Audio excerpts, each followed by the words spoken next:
ये स्वर्ग है और नियमों के अनुसार कोई भी अप्सराओं के साथ नहीं रह सकता। तुम्हें भी अपनी माँ से अलग रहना होगा। कोई बात नहीं, मन में संतुष्टि तो रहेगी ना कि मैं माँ के आसपास ही हूँ, तो मैं कहीं भी रह लूँगा और कितने दिन भी रह लूँगा। कितने भी दिन? कितने भी दिन क्या? स्वर्ग की एक मर्यादा है। मृत्यु और सद्गति के बिना कोई भी मनुष्य यहाँ 5 दिन से अधिक नहीं रह सकता। तुम भी यहाँ 5 दिन से अधिक नहीं रह पाओगे। किंतु आप ऐसा क्यों कह रही हैं? यही नियम है। 5 दिन पश्चात स्वर्ग की अद्भुत दिव्य शक्तियाँ स्वतः ही तुम्हें यहाँ से बाहर निकाल देंगी।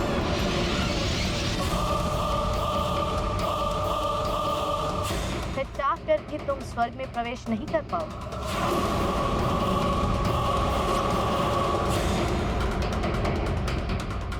मौसी जी, 5 दिन भी कम नहीं होते। मैं इन 5 दिनों में देवराज से अनुमति लेकर माँ को अपने साथ लेकर अवश्य जाऊंगा।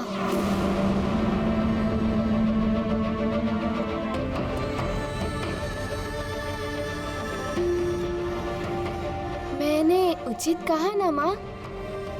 बताइए ना माँ, मैंने उचित कहा ना? इन 5 दिनों में मैं देवराज से अनुमति लेकर आपको यहाँ से ले ही जाऊंगा।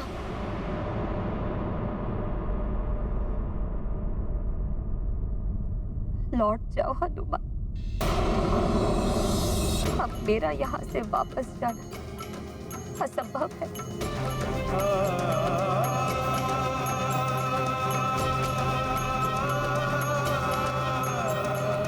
आप ऐसा क्यों कह रही हैं माँ? यदि आप नहीं जाएंगी तो मैं यहीं रह जाऊंगा आपके साथ।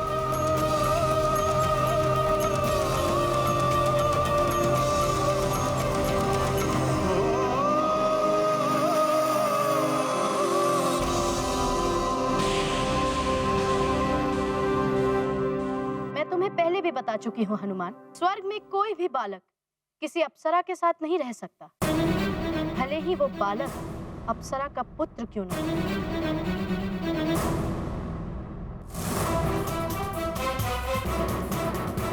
उर्वशी, देवराज यहाँ नहीं है, इसका अर्थ ये नहीं कि तुम किसी के बारे में कोई भी निर्णय सुनाने लगोगी।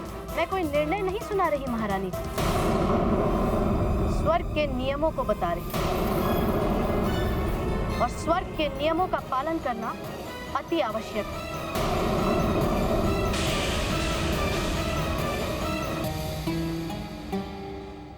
स्वर्ग में कोई भी बालक किसी अप्सरा के साथ नहीं रह सकता, भले ही वो बालक अप्सरा का पुत्र क्यों न हो। उर्वशी, देवराज यहाँ नहीं है, इसका अर्थ ये नहीं कि तुम किसी के बारे में कोई भी निर्णय सुनाने लगोगी। मैं कोई निर्णय नहीं सुना रही महारानी जी, स्वर्ग के नियमों को बता रही और स्वर्ग के नियमों का पालन करना अति आवश्यक है।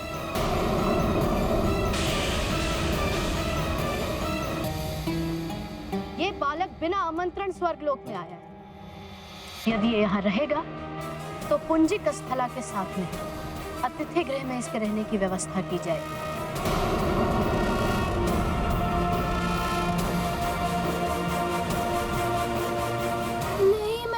पास ही रहूंगा।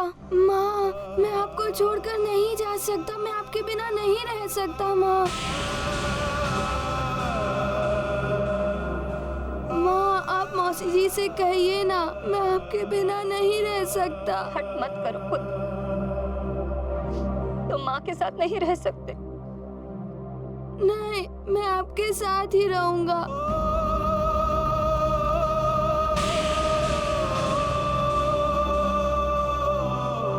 स्वर्ग के नियमों का पालन करो, जाओ यहाँ से।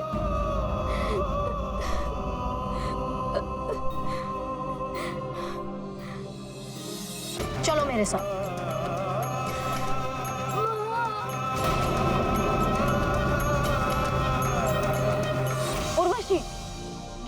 तुम्हारा। इसके लिए तुम्हें देवराज के दरबार में प्रश्नों का सामना करना पड़ेगा।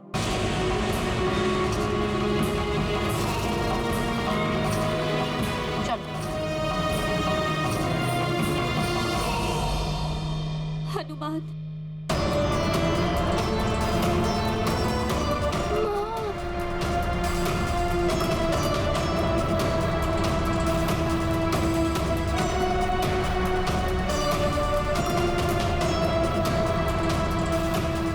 अब देवराज के आने तक कुछ नहीं किया जा सकता अंजना।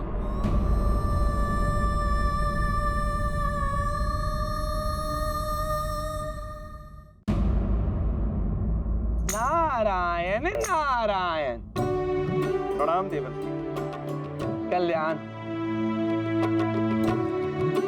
क्या बात, आज आप बड़े प्रसन्न दिखाई दे रहे हैं। देवराज इंद्र स्वर्गलोक में आपकी कोई प्रतीक्षा कर रहा है।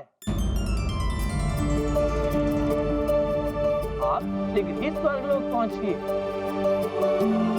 स्वर्गलोक में प्रतिपल लोग मेरी प्रतीक्षा करते ही रहते हैं। यदि इस बार भी कोई प्रतीक्षा कर रहा है तो इसमें नवीन क्या है। स्वर्गलोक में जो आपकी प्रतीक्षा कर रहा है, यदि आप उसके वास्तविक रूप को पहचान लेंगे तो आपका जीवन सफल हो जाएगा।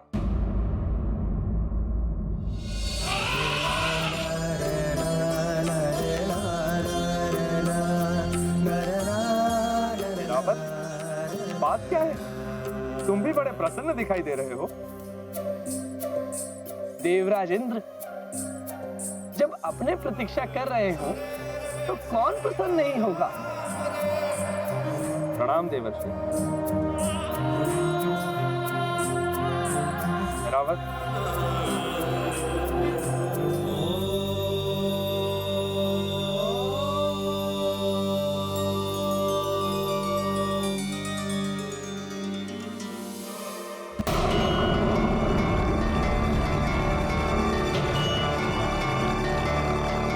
आज से अगले 5 दिनों तक तुम्हें यही रहना है। मौसी जी,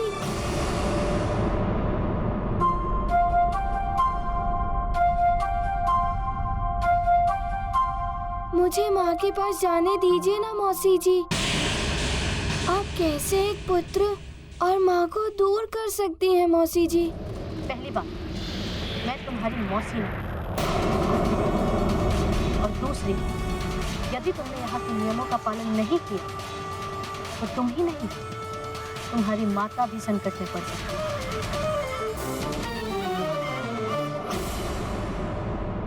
अच्छा, तो ठीक है, आप मुझे इतना ही बता दीजिए कि देवराज कब लौटेंगे। मैं उनसे अनुमति लेकर शीघ्र ही सुमेरु लौट जाऊंगा। वहाँ सब मेरी प्रतीक्षा कर रहे होंगे। तो तुम अभी चले, इसी क्षण वापस लौट जाओ, क्योंकि 5 दिन पश्चात तो तुम्हें जाना ही पड़ेगा।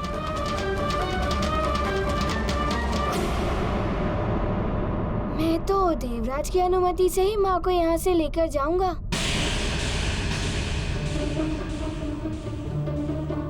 मुझे तुमसे सहानुभूति है बालक, किंतु इस बात का ज्ञात है कि देवराज अंजना को यहाँ से जाने की अनुमति कभी नहीं देगा,